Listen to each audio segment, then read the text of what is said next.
how a double murderer in Mississippi's freedom finally cost him his life after his controversial paroling a couple of years ago.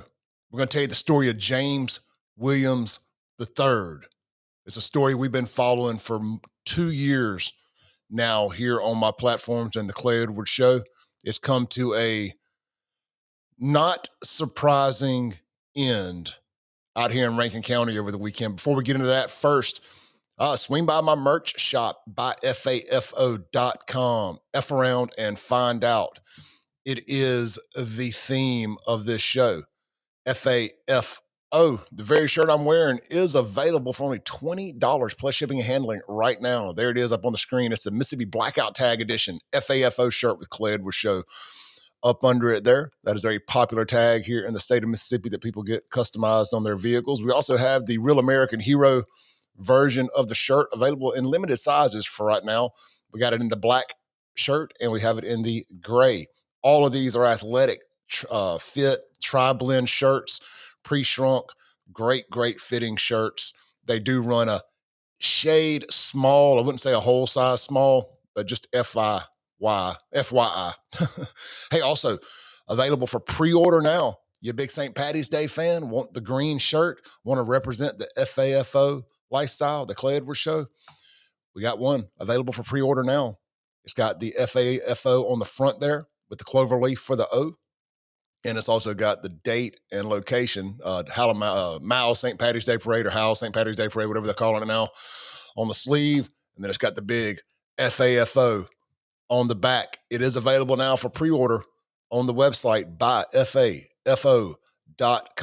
We've also got a very select few FAFO hoodies available. You know it don't really get warm around here till late April, early May consistently. And then it's 7 levels of hell hot until November or so of the next year, or later in the year, should I say. Anyway, swing by the website today, buyfafo.com.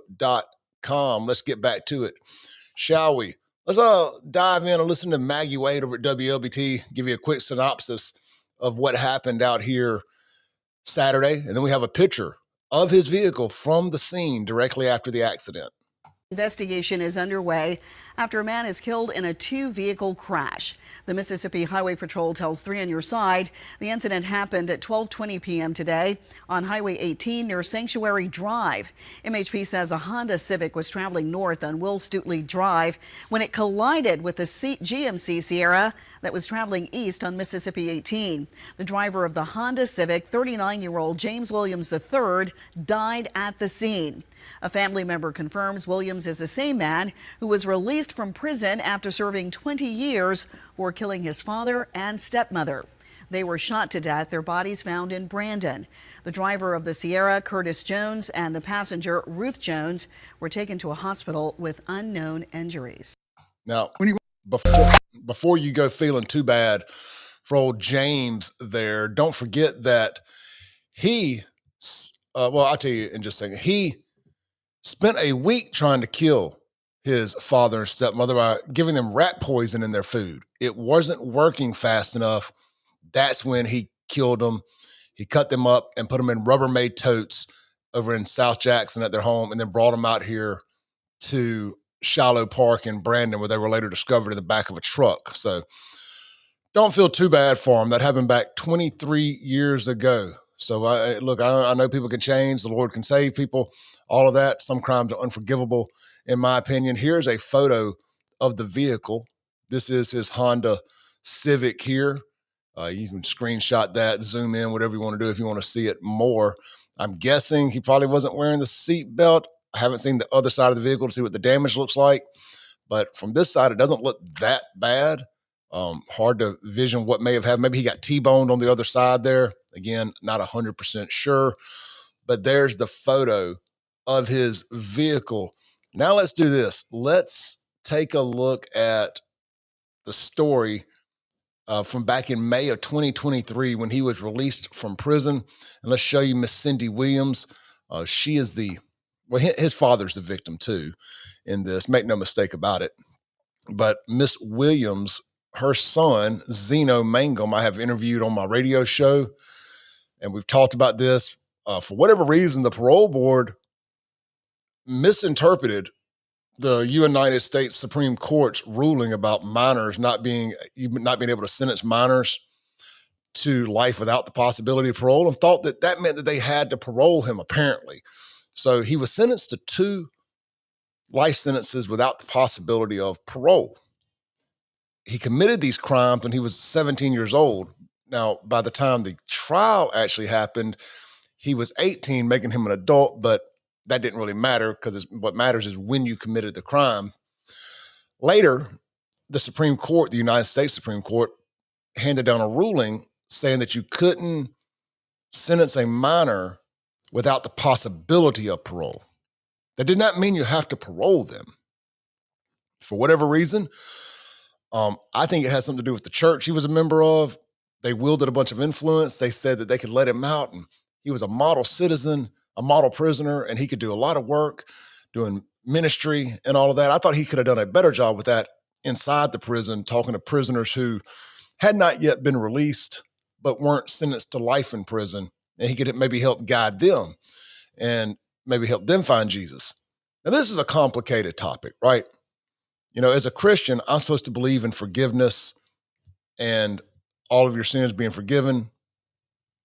But there's some sins that I think are irredeemable as far as you being able to come back out and live in a civilized society. And I don't know, double murder seems like one of them.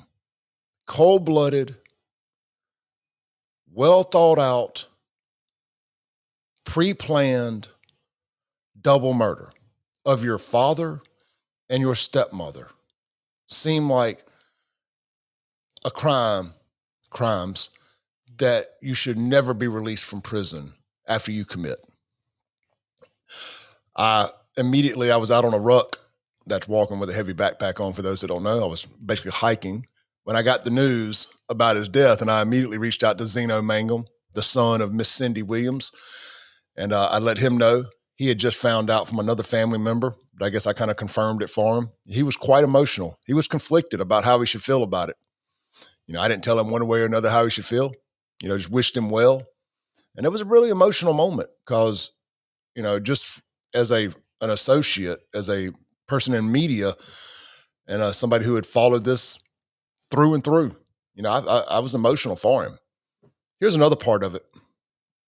6 months after being released, after politicians, after community leaders, after everybody begged the parole board, do not release this man into our community out here in Rankin County or anywhere else, but he was coming into our community, so it's relevant.